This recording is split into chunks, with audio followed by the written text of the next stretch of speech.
He's working one-on-one with Vinny Ray.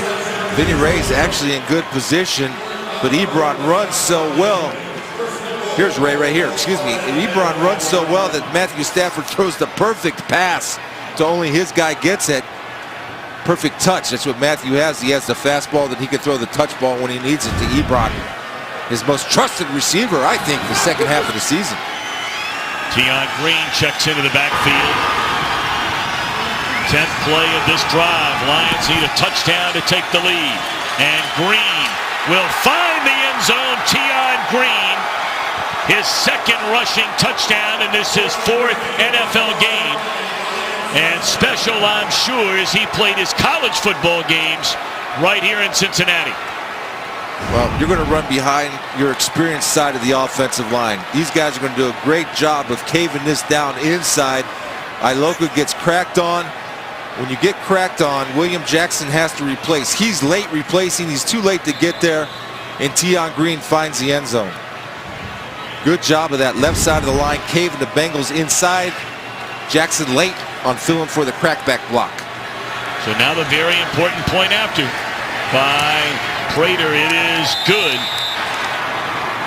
So it was the penalty by Jordan Willis that kept this drive alive. They go for it on a 4th down and cash in to take the lead. How about some of these numbers? On that drive, the Lions ran the ball 5 times. They had their first 4th down conversion of the year, and you want to hear amazing? That's the first time a running back for the Detroit Lions has scored a 4th quarter rushing touchdown in over 2 years. Joyce Bell was the last Lions running back to have a rushing touchdown in the 4th quarter of a game. And this is Erickson. He loses the ball. Still and out. A scramble for it. It's still out there. And it looks like a Bengal may have finally recovered after about 5 or 7 other guys whiffed on it. It is Cincinnati football.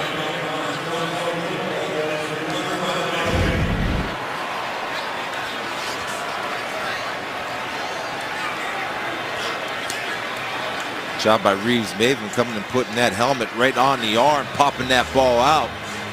Number of guys had a shot at it. The Bengals end up winning the scrum at the bottom of the pile. I mean to tell you, there were 4 or 5 guys that missed a chance. There's 1, there's 2, there's 3, there's 4. And maybe on the 5th try, it was Glasgow. Yep, who ends up on the bottom. All right, so the Lions lead by a point. Under 10 minutes to go, and on 1st down, they put it into the hands of Giovanni Bernard, who's having an outstanding game, and that'll be a 10-yard run on 1st down. Let's go to Carissa Thompson in Los Angeles. Thanks, Tom. We head to New England. Pats up 23-16 in the 4th. Tom Brady finds Dion Lewis for this 12-yard score. New England could clinch a first-round bye today. Pats up 30-16. Tom? All right, Carissa, thank you very much. Of course, Lion fans want to know what's up with Atlanta. They trail New Orleans 20-6. How about that block? Thrown by Brandon LaFell, springing Boyd for a gain of close to 8 on 1st down. Yeah, this is the second good block that Brandon LaFell has had downfield to spring Boyd. He's going to come in here and chop DJ Hayden. DJ Hayden's #1 job is to force that ball back inside, because that's where all your reinforcements are pursuing the football from. Giovanni Bernard will be wrapped up and thrown to the deck by Jared Davis, the 1st-round pick out of the University of Florida. Jared's getting better and better each week. Works very hard at film study, wants to be great. He'll improve as a pass defender with the more experience he gets. All right, now we're down to 8:35 and counting. This is a 3rd down and 3 for Cincinnati from its own 31-yard line. I like Croft in this matchup right here. Right now he's uncovered. Well, they put it in the hands of A.J. Green, and that will move the chains for the Bengals. I think a little bit of soft coverage on that. There was a lot of room between Slay and Green. You're almost conceding the 1st down on that. Normally in those situations, 3rd and 3 or less, you're up there pressing, playing man-to-man, getting physical at the line of scrimmage. Make it to Hill and throw it to LaFell, and that was perfectly defended by DJ Hayden. Remember, he's the one who's playing in place of the injured Nevin Lawson. He did a great job of reading a route. He's going to run this route. He's going to make the break before LaFell. LaFell actually, he's going to meet him at the pass. LaFell actually does a pretty good job of becoming a defensive back here. Good job of Hayden to undercut it. Now, what I set up is a slant and go.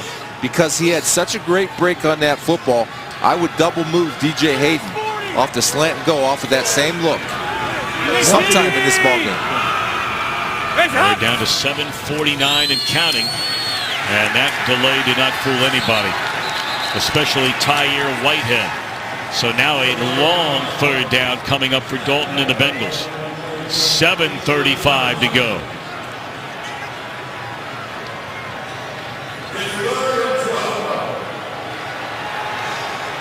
There's where somebody from the Lions, you need a pass rush. You have Freeney in. Remember, he missed a sack earlier, but has good speed off the corner. You're working on an offensive guard that's done a pretty darn good job in bullying that tackle. You have Ziggy Ansah working up here at the top. Already has 2 sacks. Can the protection hold up? 3rd down and 12, and Dalton rolling right. Punt fake, and will stop. And just throws the ball out of bounds. There is a penalty flag 25 yards down the field. And I think this is against the Lions to keep this drive alive. Yeah, Brendan LaFell was tackled. Prior to the pass, holding, defense, number 28, 5-yard penalty, automatic. First That's down. Quandre Diggs. Actually, he was afraid he was going to get beat deep, so he's going to come down there. He'll meet Quandre right around here, and Quandre was afraid he was going to get beat deep on that double move. So he actually did the smart thing. Instead of giving something up over the head, I'm going to go ahead and tackle the guy. I get a holding because it's not interference. I give up 5 yards. That's smart football. When you get beat physically, make a good mental decision to make up for it. He did. Of course, the penalty does result in an automatic 1st down for the Bengals. So they will hand it to Giovanni Bernard, and he's across midfield to the 49-yard line. And Bernard now knocking on the door of a 100-yard rushing day. So everybody has gap responsibilities, right? When they run this play, Hayden's going to be out here, but we're going to have 2 guys caught inside. See, right, stop it. Freeze it, guys. There's 2 guys right here caught inside, which allows that open hole. Everybody has 1 back, 1 gap.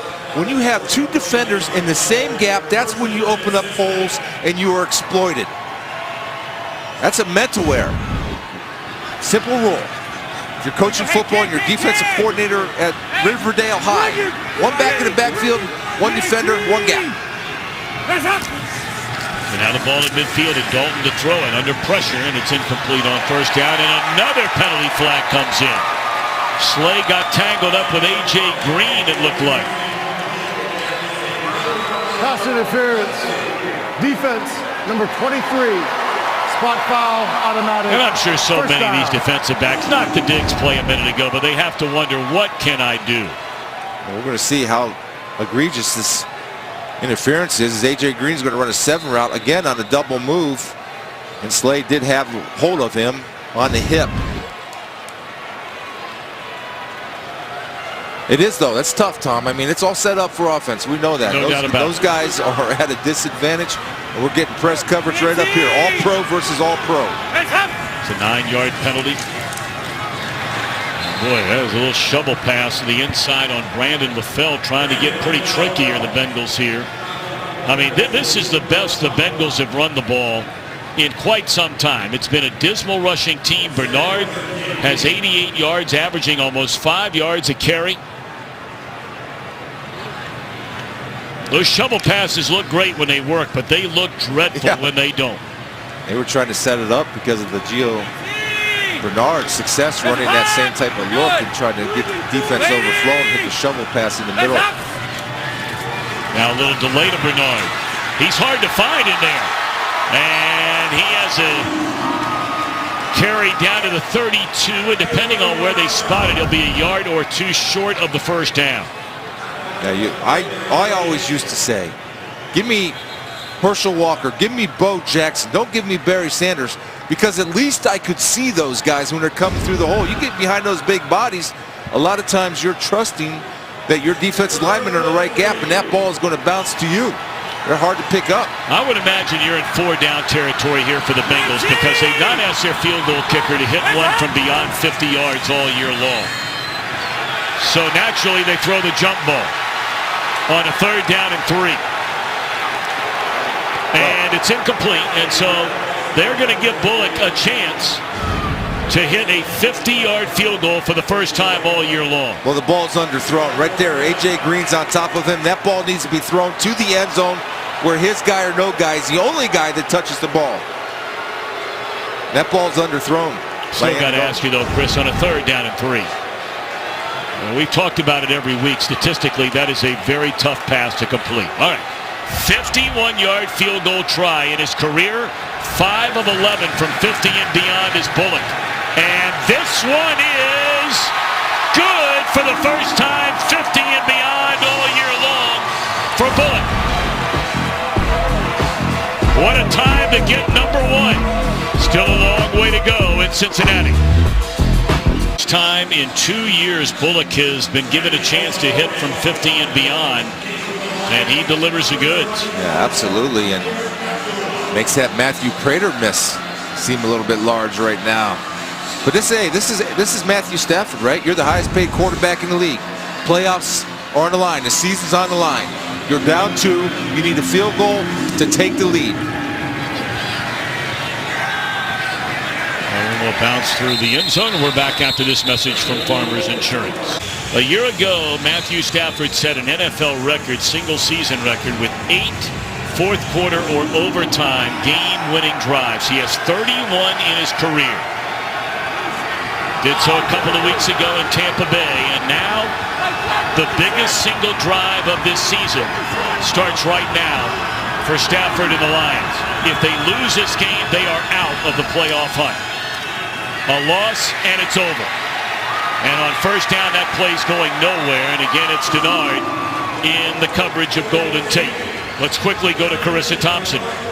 Big some Rams down 3 in the 4th. Jared Goff connects with Cooper Kupp in the back of the end zone, able to get his knee down for the score. Rams lead this one 27-23, looking to win the NFC West today, first time since 2003. Tom? All right, Carissa, thank you very much. Meanwhile, here for the Lions, a 2nd down, and Stafford double pumps, finds Ebron, and he's wrapped up immediately. A flag came in late, and this is going to be holding against the Lions.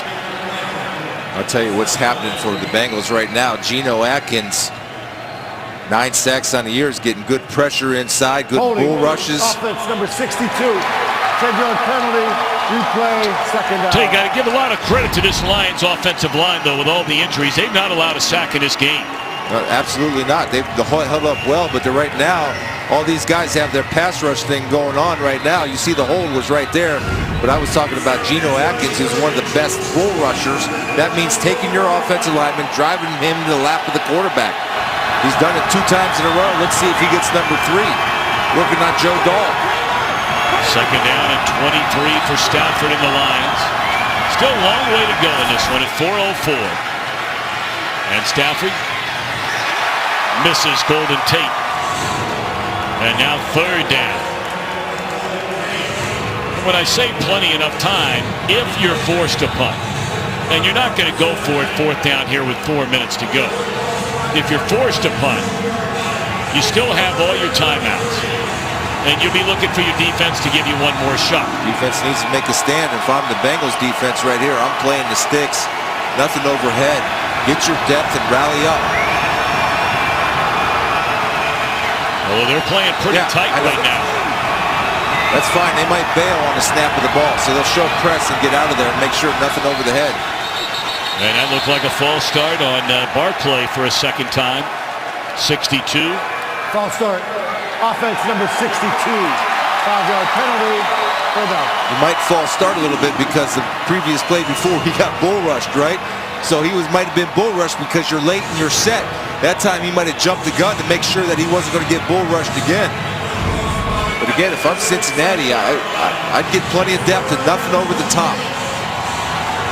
Yeah, it looked like Vinny Ray started those footsteps chopping, and that play started a little early. So now the Bengals will drop 5 defenders. Lions have to get up to the 35-yard line for a first down.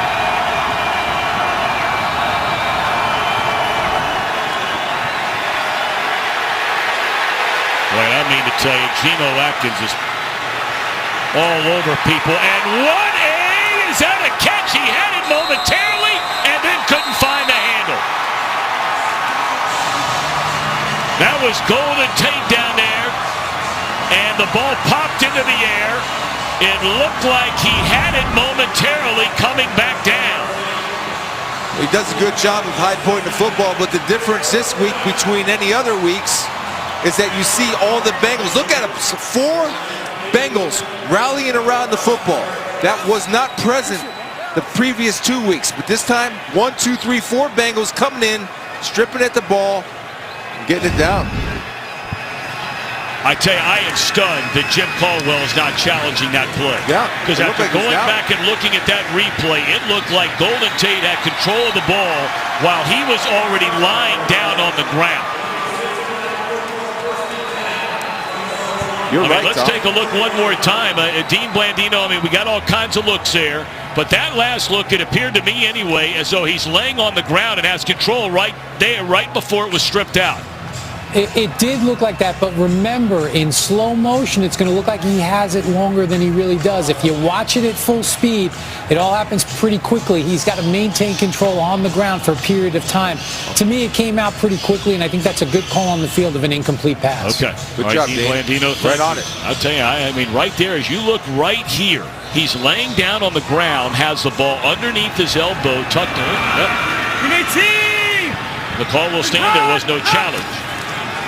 And flag comes down as Giovanni Bernard carries down to the Lions' 37-yard line. Good job by Dalton of hard counting right there, getting the Lions to jump.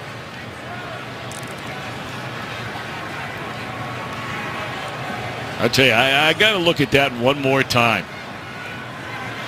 because he appeared to have the ball down. 5-yard penalty. Replay, first down. So it'll pop in the air, come back down, and then watch him on this next grab. Right here. He's down. The ball is underneath his elbow. Watch, if you continue to play it forward, he still has the ball. Yeah. I mean, I cannot believe that play is not challenged by the Lions sideline with 3 timeouts left in the game. I don't know if they felt that that ball was moving or is his timeouts more important. Nevertheless, you got to line up and play defense. Rulings made. Now you move forward. Roll right. Dalton, an easy throw, and that's Tyler Boyd. And that'll be a first down to keep that clock rolling to the 25-yard line. Let's go downstairs to Jennifer Hayne. Tom, as you might imagine, a very frustrated Matt Stafford right now. He couldn't stay sitting on the bench looking at film. He's been up pacing, and his coaches and teammates have been coming over trying to offer words of encouragement. You can't count him out, though. You know Matt Stafford is often his best in the most clutch situations. No question about that. But he doesn't play defense right now, and they just allowed a conversion to run it to another set of downs for Cincinnati. Lions have 3 timeouts left for under 3 minutes to go.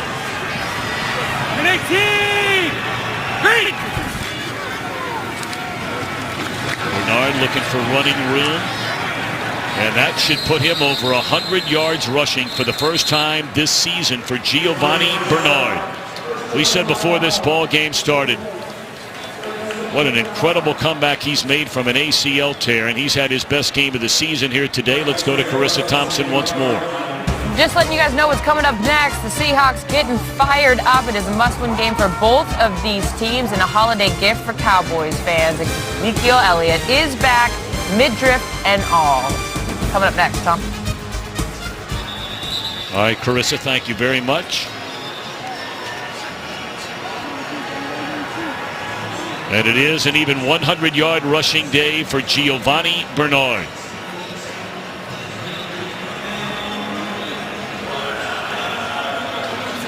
Right now, you got to play all run, play man, and bring any type of blitz that you have, understanding that the Bengals are going to try to force you to use all your timeouts. At least one more before the 2-minute warning. Everybody's up there. Look at it. You got 11 guys up here. Nobody deep. There's 11 guys up there.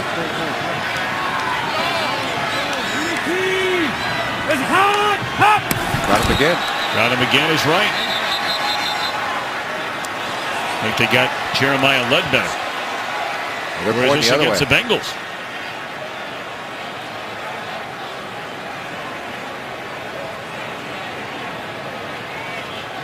False start. Offense number 18. 5-yard penalty. Second down. So it's A.J. Green. Yeah, they had Ledbetter at the bottom. The bottom official had offsides. The top official has A.J. Green right here on the hitch. That's a good job of the officials getting together, talking about it, and A.J. Green moved. Yeah, no, we're going down. Hey, go wait. Playing man. 43 to go. And the ball backed up to the 29-yard line. Dalton, the quick hit. And he goes right back to A.J. Green, and that'll be a first down to the 15-yard line. Yeah, that was automatic right there. They're playing man. They're playing to win. They have nothing to lose. He hits A.J. Green, his go-to guy. And I'm telling you, that was a well-thrown ball because Slay had good coverage. But Green, with the strong hands, was able to bring it in and does the referee's job. First down. All right, well, we knew coming in that basically there were other ways to get in, but one thing for sure had to happen. The Lions cannot lose another game, or they are eliminated from the playoff picture. They were hoping to get 2 wins over the final 2 games. They play Green Bay next week, hoping Atlanta would lose twice. Atlanta's losing by 10 at the 2-minute warning, and the Saints have the ball. But what a huge missed opportunity this would be for the Lions if it all comes to an end on this cold day in Cincinnati on Christmas Eve. Yeah, I mean, this is probably the first game. You know, you made the statement that they beat the teams that they were supposed to beat throughout the year. And this was a team on paper, at least, that they were supposed to beat. Cincinnati's just playing for pride. And Detroit came down here, and the defense, I think, has been a little disappointing when you talk about the worst rushing offense in the league so far today. As far as rushing yards go, the Bengals have 128 total yards coming into the game, only averaged 77 yards. And what's interesting is it's a completely revamped offensive line. They lost both of their starting tackles in the loss to Minnesota last week. So they had to put in Eric Winston as a backup right tackle. And it's worth mentioning these names because this team has played very well today. They've run the ball for 130 yards. So you're talking about guys like Winston, but then young players like Hopkins, Bodine, their center, Bowling kicks out to left tackle, and a couple of other very young rookie guards have done a nice job here today. Yeah, and to me, I mean, Bowling going out to left tackles, never played left tackle in his life in a game situation. I think he played 1 game at right tackle, but that's such a different position that people don't understand. His pass protection has been outstanding, but you know, the whole thing with the Bengals, I mean, they're pros. This is what I wanted to see from them, to come out and compete. Now, the game's not over yet. If the Lions are, you got to start stripping the ball. You got to hold them to field goal, and you hope you get something going and get the ball in Matthew Stafford's hands. Only down 6. Or 5, excuse me. We've seen Christian Westerman come in and do a nice job, who in all intents and purposes, along with Alex Redmond out of UCLA, neither guy played at all as a rookie, or very little in Redmond's case. And so this is a patchwork line that has watched Giovanni Bernard rush for over 100 yards. Picks up 4 there. It'll bring up a 3rd down as the clock will wind all the way down to the 2-minute warning. Lions are out of timeouts. Jim Caldwell, in 2 of his first 3 seasons as head coach, took the Lions to the playoffs. There have been a lot of talk about Caldwell. Will he be brought back? He is the winningest coach in Lions franchise history in the modern era. But all that's for naught right now. The Bengals trying to put this one to bed. Well, Matthew Stafford hoping for a chance. But Andy Dalton and the Bengals on a 3rd down have a chance to put this thing on ice. A 3rd down and 6. And that's Hewitt in the front of the I formation with Giovanni Bernard behind him. They'll hand it to him, and he will find the end zone. And that will end the Lions' playoff hopes.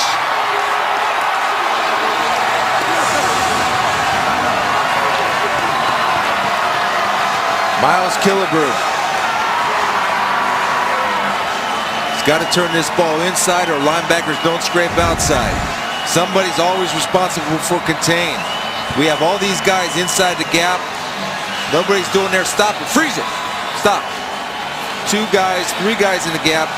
Hewitt gets the key block. Giovanni Bernard sets it up, hits the corner, and it's off to the races. That's the 2nd time they've been burned or 3rd time on gap integrity being off. Now this is an all-important point after to make it a 9-point game. And there's no such thing as a touchdown and a 3-point conversion. So the Lions would need the ball twice.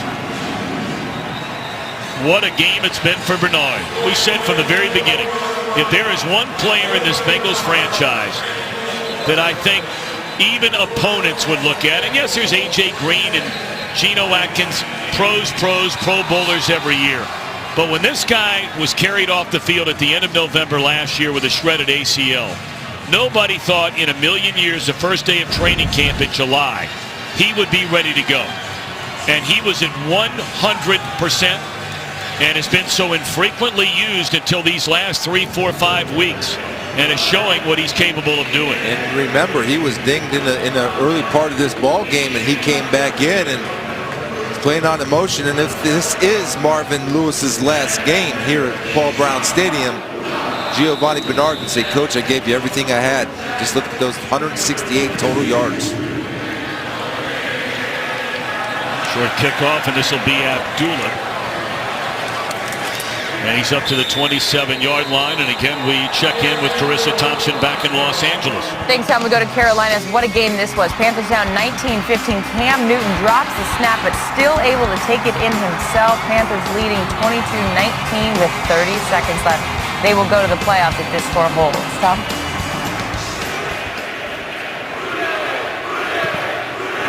All right, Carissa, thank you. I mean, look at this Bengal defense with so many players injured and so many guys filling in, yet Stafford, and we still have a drive here to go. But it's thrown for the fewest number of yards as he has thrown in any start all year long. And the player was out of bounds. That will be an incompleted pass. And, you know, look, we brought it up earlier. Marvin Lewis, 15 years here. If this is indeed the final 1 minute and 44 seconds, he will walk that sideline as head coach of the Bengals. This could be a good way for it all to end. Yeah, absolutely. And his guys responded so far. Got to finish up. Riddick on the screen, still on his feet, trying to find a sideline, and he will get there. Up to the 42 and a first down, 1:36 left to go. You know, before Marvin Lewis, the Bengals had played 35 seasons. They had the good run with Sam Weish there. And Forrest Gregg took him to a Super Bowl. But the bottom line is it was 35 years, 7 trips to the playoffs. Well, that's a number of times the Bengals have been to the playoffs under Marvin Lewis in 15 years. 4 division titles. But the one thing everybody talks about with Lewis, and they say the same thing as a quarterback, let's be honest about it, with Matthew Stafford, is that Lewis as a head coach has never won a playoff game. And Stafford as a quarterback in the NFL has never won a playoff game. Ultimately, you're going to be judged on that. You're judged on wins and losses. And I think Matthew Stafford would be the first one to tell you, don't look at my numbers, look at my wins. And it appears the Lions are going to fall short. Had their opportunity today with New Orleans beating Atlanta 23-13. Better win on the road when it counts. Stafford looking for the touchdown throw. Well, it looked like Galladay had a legitimate shot at that ball. Back in coverage on him was William Jackson, and he's slow to get up. William Jackson, now you understand that they got to take a shot sometime working on Galladay, and I think Galladay did have a shot at this. Again, there's a dropped ball. That's an opportunity for guys to make plays, and how many times have we seen that? And Matthew Stafford understands his frustration to give himself a chance. Tony McRae, first-year player, has to come in for Jackson, who's helped off to the Bengals sideline. Third down, and Stafford, for the first time all day, is sacked. And then it's Carlos Dunlap. Carlos Dunlap has given up the outside. He's going to beat Corey Robinson on a quick inside move right here. Sets him up outside. Little rip inside and is able to secure the deal on Stafford. Well, they're down by 9, but for all intents and purposes, this is a 4th down and a final gasp. And Stafford will be sacked on back-to-back plays. That's a rookie, Carl Lawson, giving him 8.5 sacks on the year. And the Lions will have their 7th loss of this season, and that means elimination from the playoff race. See Carl Lawson right here working on Taylor Decker. Does a good job and just keeps working and beats Decker around the edge with speed and is able to close the gap.